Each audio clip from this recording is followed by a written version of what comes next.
Le génie français n'est pas mort, c'est un livre qui raconte l'innovation française à travers de 15 portraits d'innovateurs, de chercheurs, d'inventeurs, d'entrepreneurs qui sont en train de créer le nouveau monde. J'ai appelé ce livre Le génie français n'est pas mort parce que le génie français, c'est un terme qui a été utilisé par Voltaire en 1756 dans un essai qui qualifie en fait le peuple français. Et le peuple français, pour Voltaire, à contrario du peuple allemand, du peuple italien, du peuple anglais, est un peuple qui est à la fois érutif, donc un peuple avec un vrai caractère, et à la fois un peuple qui est créatif. Et donc cette créativité, c'est l'ADN de la France, c'est l'ADN de ce que l'on est, vous et moi, cette capacité à inventer. Cette capacité à inventer, malheureusement, on l'a un peu mis sous le tapis récemment, depuis 30-40 ans, mais c'est très important qu'on le fasse ressurgir. J'ai fait un voyage aux États-Unis et je me suis rendu compte qu'il y avait beaucoup de Français qui partaient aux États-Unis. Donc en fait, il y a beaucoup de valeurs qui s'en vont de la France.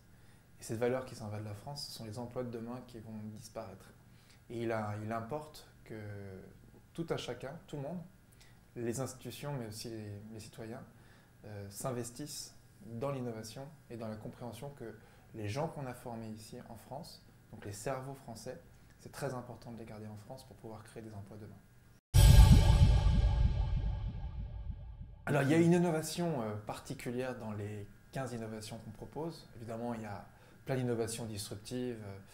Je pense par exemple à des gens qui travaillent les nanomédicaments, des gens qui travaillent sur la recherche spatiale, des gens qui travaillent sur les éoliennes fluviales. Mais il y en a une qui est particulièrement sympathique.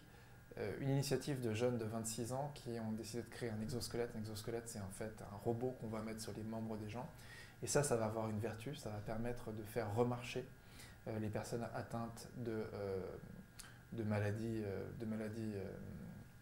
génétiques, et notamment la myopathie. Et donc, ça va avoir un impact social très fort.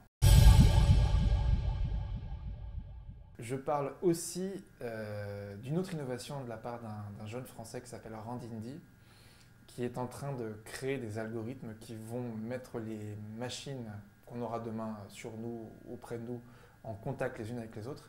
Et ça, en effet, ça va avoir pour conséquence de concurrencer ce que Google est en train de préparer. Donc en gros, on est en train simplement de créer une intelligence artificielle où toutes les machines vont pouvoir interagir les unes avec les autres. Il ne m'apparaît pas sûr que dans les objectifs qu'on s'est fixés, on ait pris en considération les évolutions technologiques. Pourquoi ?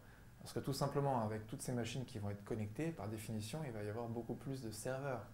Qui dit beaucoup plus de serveurs dit beaucoup plus d'électricité, qui dit beaucoup plus d'électricité dit beaucoup plus de dépenses énergétiques. Et il y a d'autres éléments qu'il faut bien regarder, c'est que la technologie peut aussi aider à régler le problème climatique. On pense notamment à déjà des nouvelles énergies, ça bien sûr, mais à des nouvelles technologies aussi pour en gros créer des paravents par rapport au gaz de serre, au CO2.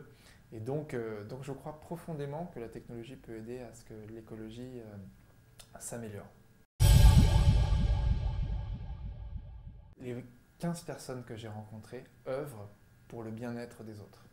Après, il faut se rappeler ce que disait Montaigne, sans conscience n'est que ruine de l'âme.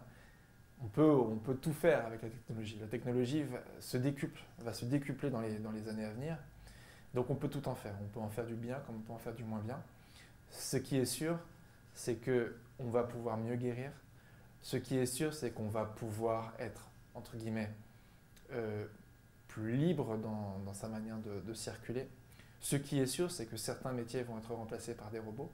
Ce qui est sûr, c'est que des robots vont venir apporter du bien-être à des personnes qui sont en situation de solitude.